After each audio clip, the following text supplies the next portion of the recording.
This right here is the first ever electric Silverado trail bus. And in this video, I want to take you behind the scenes. I had a chance to go to Milford Proving Grounds, and I can show you exactly how General Motors tests their brand new electric trucks. I could show you how they do performance testing, 0 to 60, how they test off-roading and four-wheel steering. Also, I'm gonna go on a wild ride in the Silverado Electric ZR2 and check out some trailering technology. Let's do this.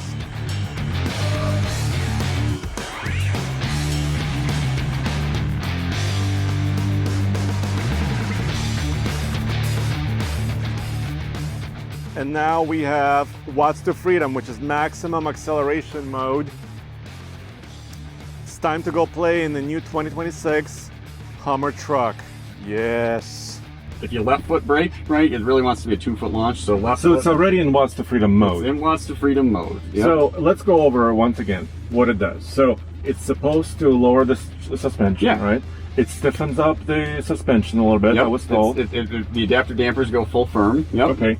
And that's to do kind of the lowest center of gravity, right? Keeps the weight transfer to like where you want it, right? Again, most of the power's at the rear axle, but we are counting on front axle traction too, so we're trying to keep the front end happy as well and not put your nose to the sky as you do it. And then there's the theater of it. There is the theater of it. You want to just do an entry into Watts to Freedom? Yeah. Do the whole thing? Yeah. So now you're out of it. You're just in normal. Okay, normal. So what we're going to do is it's a double tap of the traction control button. So now I feel the sensation of vibration. Yep, so when you're in drive, you're getting the vibration through the seat. You've also got the sort of motor noise that we pipe in, right? Again, giving you an idea. Yes. It scales with torque, so it gives you an idea of where you're at on the pedal. So following the instructions, right? Left foot, you stomp on the brake. Right foot, you stomp on the accelerator. Yes. When you're ready to go, you let go of the brake. Let's go.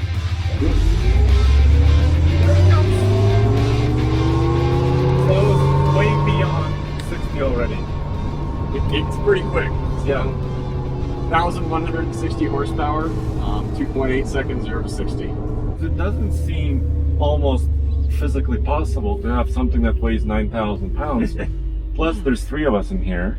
It's a drop in the bucket. That goes 0 to 60 in 2.8. That's the official number, right? That's the official number. 2.8. Can I do another launch here? You can do another launch, yeah. Okay. Let's see, it says standby. Yep, so then once you come to So a stop, brake. brake. And it'll also tell me if I have enough pressure on the brake pedal, right? Correct. So it's like if you can sit there and take your foot on and off the brake and see. So it's ready, and then it'll tell you brake harder, and then floor it. Or brake harder right there. Yep. Okay. So I'll help coach you through it. All right. Are you guys ready? There you go. Floor it. There we go. Oh! It's a little bit torque steer, but it just goes. This is the new carbon package on the 2026 Hummer EV SUV and also available on the truck. And it comes with a few items. Here on the SUV, you get 5 carbon fiber wheels, 1 spare, and of course 4 over here. I really love this traditional Hummer element on the center cap as well. These are 22s. According to GMC and Hummer, compared to aluminum wheels, these could be a little bit quieter on the highway, especially over those expansion joints, because this material doesn't transmit, according to them, quite as much sound into the cabin, which is very important for an all-electric vehicle. It comes on the 3X, so 3-motor, highest performance models. You theoretically can go 0 to 60 in 2.8 seconds in one of these puppies. And the other element that you get as part of this package is carbon fiber mirror caps. There's a little bit of carbon fiber here on the hood, and you also have a special interior. Let me show you the interior. Oh yes, I'm loving the splash of color here. I think it's really well executed, really well done. Let me know what you think in the comments below. If you're wondering about price, I'm sorry, the pricing is not available yet. This carbon package for 2026 models will be available later in 2025, so just a few months away. And now you have also the king crab mode. You have your watts to freedom mode, which is a double tap of the traction control button. Really, really cool. And now you can get up to 5 carbon fiber wheels on this off-road SUV. Woo! Wow.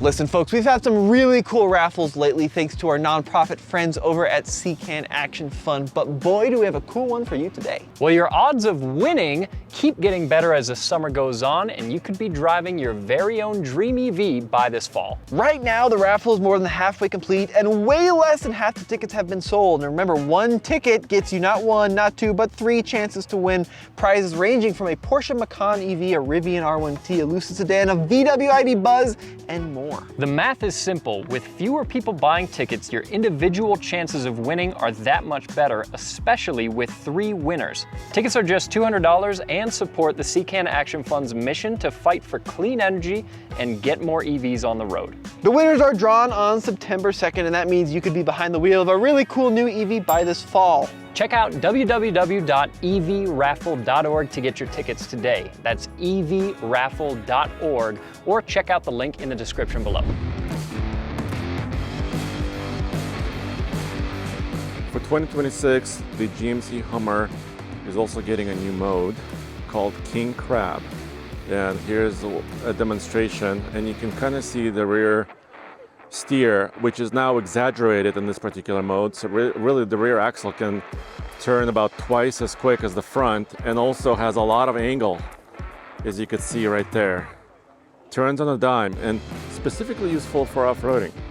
I'd say the original vision behind King Crab was getting to something almost like what the home-built off-roader community has, where you can totally independently move the rear steering versus the front, right? Like they have the little dials they can move. There's a lot of reasons you don't want to do that on a road-going vehicle, right? And I'm sure our safety group loves that we didn't do that, right? But we put it into King Crab, and I'm actually going to put you back into off-road here for a second. So you'll have no brake hold, but then you come to a stop so we can get into King Crab here. The vision of King Crab is to, again, give you even more authority on the rear axle. So now you're for every 1 degree you turn the front, you're now at -2 for the rear. Double. So you're double.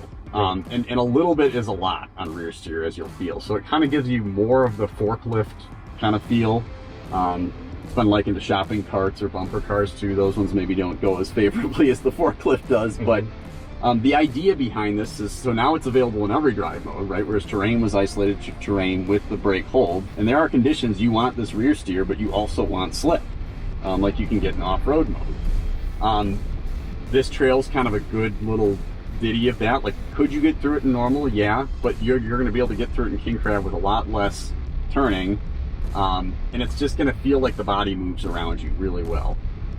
So here, if you want to pause for a second, I'll put you into terrain mode, and we'll just talk through that briefly. So again, terrain, like this is where its home is things like a rock crawl or sticky rocks.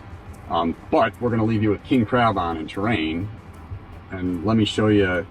Like, so here, we're looking at the rear wheels. So as you go up, and again, we're not talking about a world-class rock crawl. It's something that's relatively easy, but you can get the sense for how you can basically semi-independently position those rear wheels so that you can maximize traction.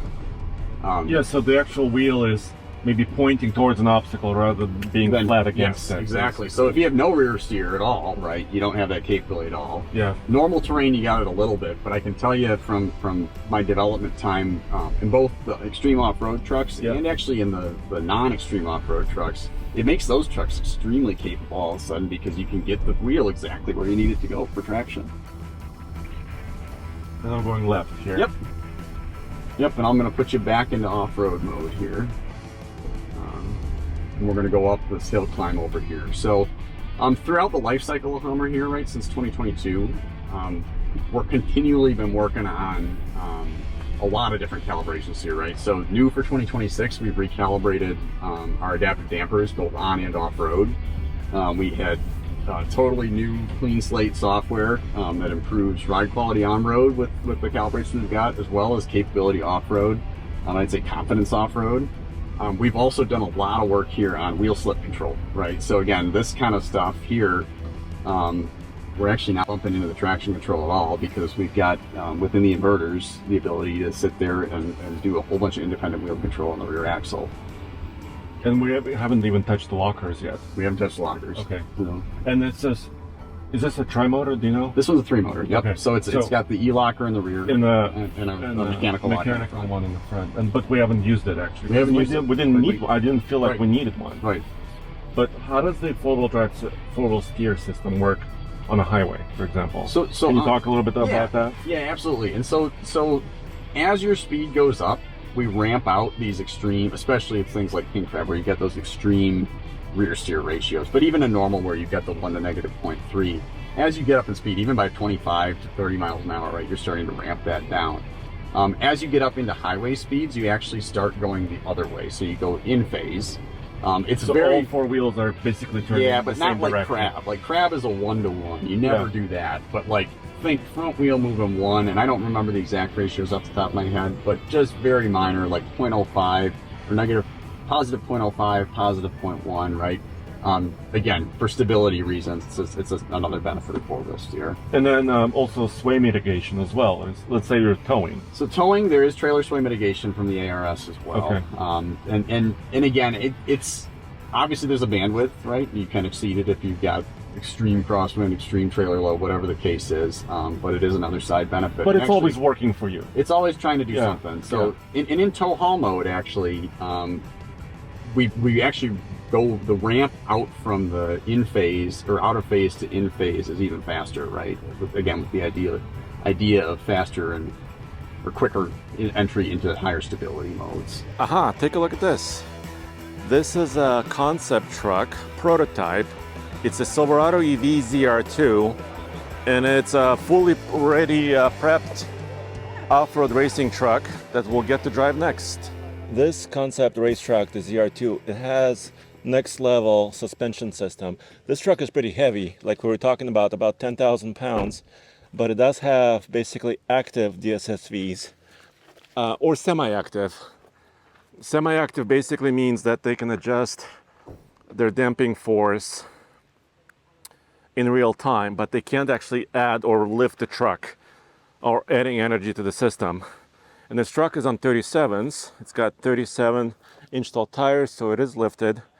And as a base of it, it was, in its previous life, a work truck, basically Silverado EV WT. But then, of course, they replaced the motors. They gave it a tri-motor system with over, 1,000 horsepower, and gave it a new suspension system. And of course, all the race prep, lights, roll cage inside, additional lights in the front, all the safety equipment, communications equipment, all of that in order to make it eligible for actual racing, because it did participate in the Mint 400, but electric vehicles have a shortened race course. They don't go 400 miles off-road. Obviously, it's using a lot of energy. But still, nonetheless, it's a truck that's legal to race. Not really a street vehicle, street legal vehicle right now.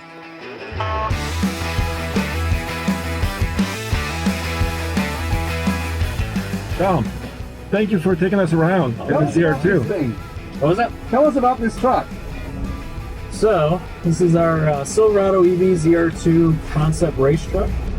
It's got about 1,100 horsepower. It's about 98% production parts. 37-inch BFG can. It was part of the Mint 400, correct? Yep. We ran the Mint 400 in the V open class. Did 1 lap.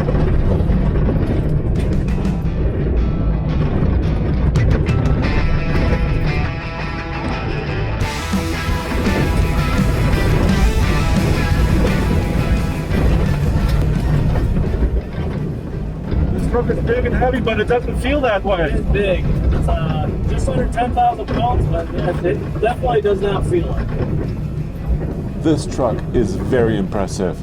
We're moving at about 65 miles an hour through this forest trail, and we're not feeling any bumps really. I didn't feel, the suspension is compensating so well. And to tell you the truth, I was focusing a little bit on the video and I was getting a little nauseous. just the speed and the braking ability and acceleration ability of this truck is really next level. That's why it's the racing concept electric pickup truck for Chevy.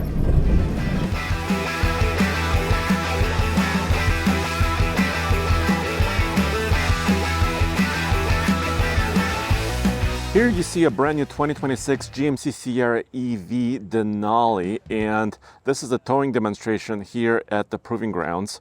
And we can actually drive where General Motors actually develops vehicles and see exactly the routes they take and how they do things, which is really cool.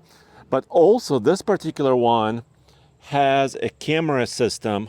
You could see here, there's some wires on this trailer where the camera is also can be mounted on the rear.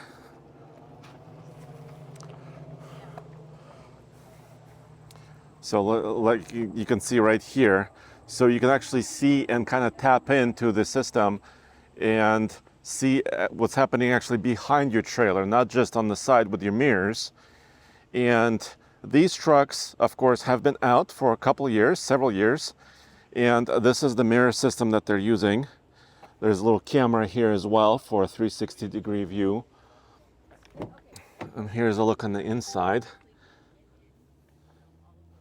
So now they have GMC Sierra EV Elevation, which is the base model. They have AT4 off-road model. They have Denali model that you see here. And they also have several different battery sizes, price points, and power levels. But here's where the brake controller is, right here. Kind of a standard unit you might be used to, and the interior that you may see shared with some of the other vehicles as well. But this one, I think it's slightly more affordable version of the Denali. So this is not a top dog. And the reason why I say this is because it does not have a midgate, this particular model. So this has basically kind of a static metal midgate, and then it also has it says right there 400 watt of power, so 120 volts.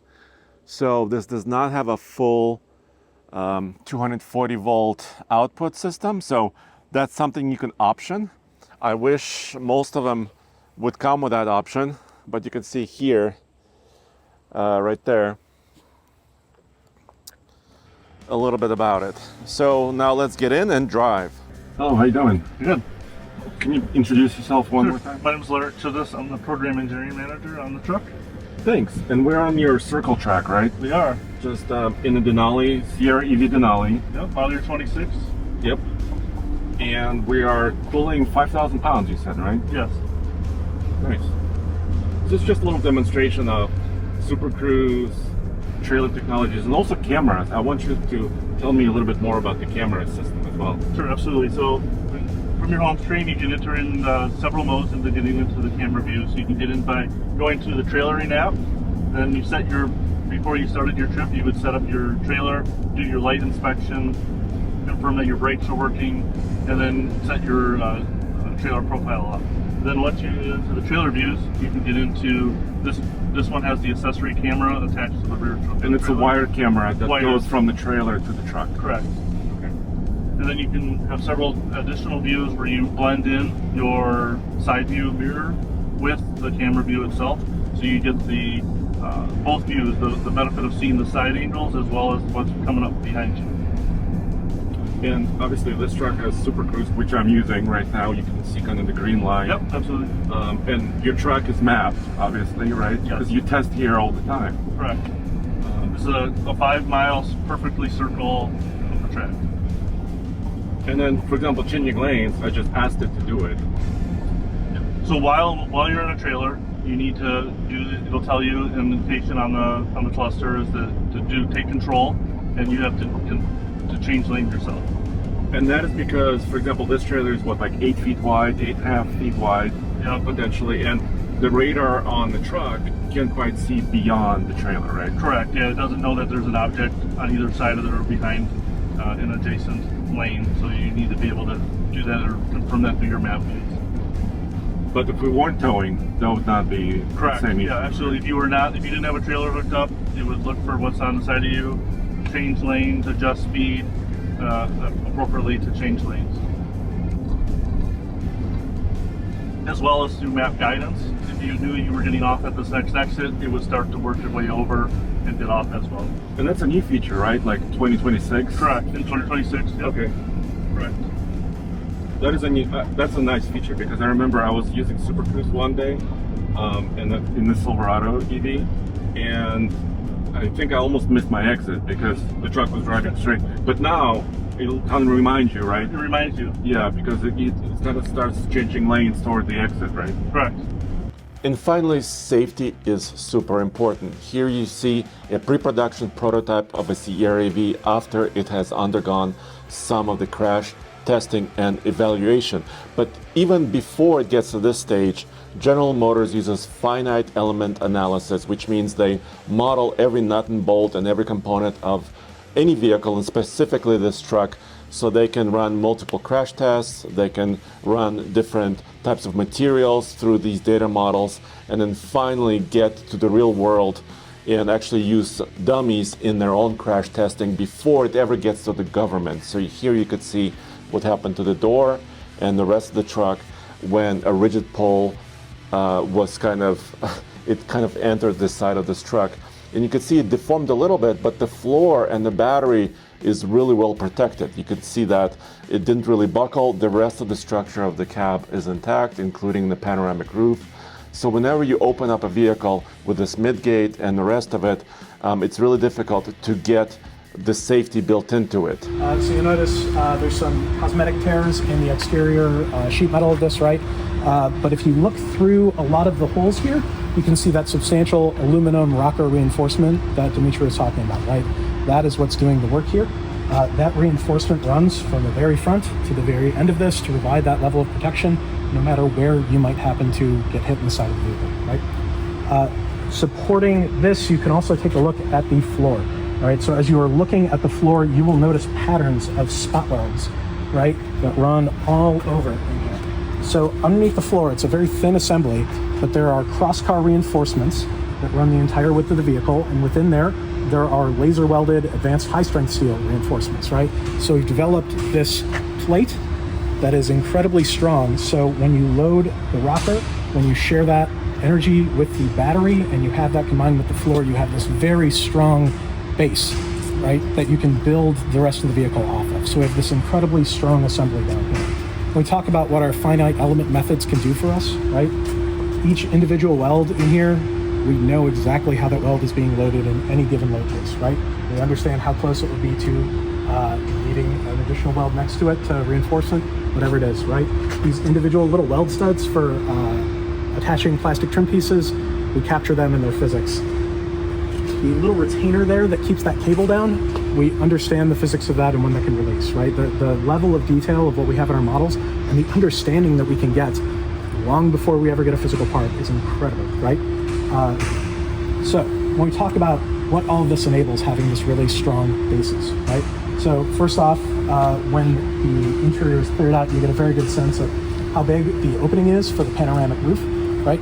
So having this really strong basis makes this a little easier to do, right? So we have this big panoramic opening on the Hummer is where we get the infinity roof up there, right? That Iran's family was able to enjoy. Another really cool innovation on this that from a safety standpoint was kind of fun to work on is the midgate, right? So the midgate, configurable whether you pull the whole midgate down, 60% side, 40% side. We also have the glass that can be up in the installed position or down in the stowed position, right? We've worked through all that to understand that is safe in those variety of different conditions, right? Personally, it's my favorite. I had one of these trucks for a while, and I was able to, I was building a shed at the time, and so I said, okay, I'm gonna go get some lumber, right? That's what this is good for. And so I brought my 3-year-old with me. And for him, he had such a great time climbing in and out of the midgate every time we stopped, right? But then when it came time to actually get the lumber, because it's a split 60-40 midgate, I'm able to have his car seat still installed on one side, right? While also having the lumber come through. And it made it super easy for me to go and pick up lumber. Honestly made it a really fun day that I don't think would have been possible otherwise for him to just be able to enjoy and participate and have that experience with me, right? So one thing that I've just found so wonderful about this truck that I